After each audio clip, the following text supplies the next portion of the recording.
We love local and local folks who concentrate on elevating the future of those around them. Tracee Perryman of the Center of Hope Family Services is just that person.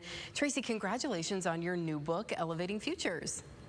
Thank you so much, Amanda, and thank you for the invitation to speak today. Absolutely. You know, we've had you on the program before and just doing a number of things in our community, but now you have released this tool that can be used for young people in our community. Yes, I guess it's been 25 years, Wow. actually, this year. I've been working with children and working in communities that didn't always have the access to the resources needed to make sure that children and families thrived. And so what I noticed very early in my work is that it was not an issue of the intelligence of the children or the gifts or abilities.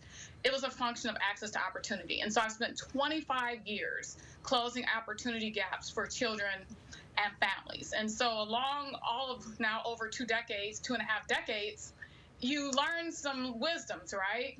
And you decide at some point that you want to take your impact beyond just a neighborhood or beyond the city, but actually to take the gifts that are being grown in Toledo and put them on the larger map. And so Elevating Futures is a resource for educators and social service providers, and it gives them a model for organizing lesson plans that build bridges between the experiences of Black children and the skills that they need to learn to succeed in school.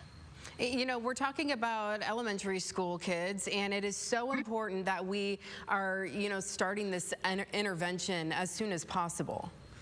Absolutely. So the state requires children to pass standardized tests by the 3rd grade. And if they don't pass the test by the 3rd grade, they're automatically retained. And we know that for every time a child is retained in a grade, their chances of graduating from high school lessen. And so the goal is to make sure that children are not flagged as being at risk for failure for that test from the beginning. And as soon as they enter kindergarten, they are taking those tests, and there are assessments being made as to whether this child's proficient, on watch, or seriously struggling. And so our goal is to start at grade K to make sure that they're not flagged in the first place. But if they are, then we go back and seek and figure out what skills are missing and figure out how to draw distinctions between the lived experiences of these children and the skills that they need to learn. And over these 25 years, we've been immensely successful. We've won innovation awards. We've won state awards in improving literacy. So we know it works.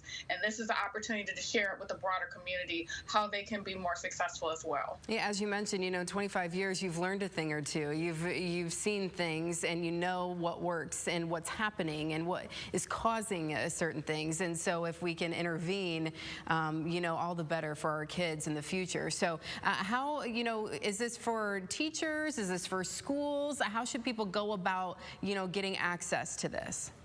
So it's written broadly. I am the CEO of a nonprofit. So, of course, my context has been implementing this in an after-school program. However, the most successful after-school programs are those that can bridge after-school learning with what is going on during the school day and school day content standards. So this book is written in a way where a teacher could use it to broaden their lesson plans. It is also written for social service providers who are providing after-school programming to make sure that the programming is high quality.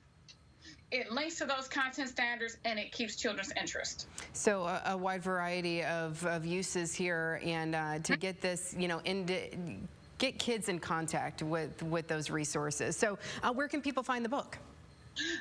They can go to Amazon and search my name in the title, and they can purchase the book. And then also for foundations, government, nonprofits that want to learn how to take this model and apply it in a 5-day-a-week setting for an entire academic year, Center of Hope and I provide consultation where you read the book, then we come in and show you how to map your entire program for 30 weeks every day, and step by step how to build a high-quality after-school program. It's going to be great to see, our kids and how they can excel in the future. I appreciate you joining us this morning, Tracee.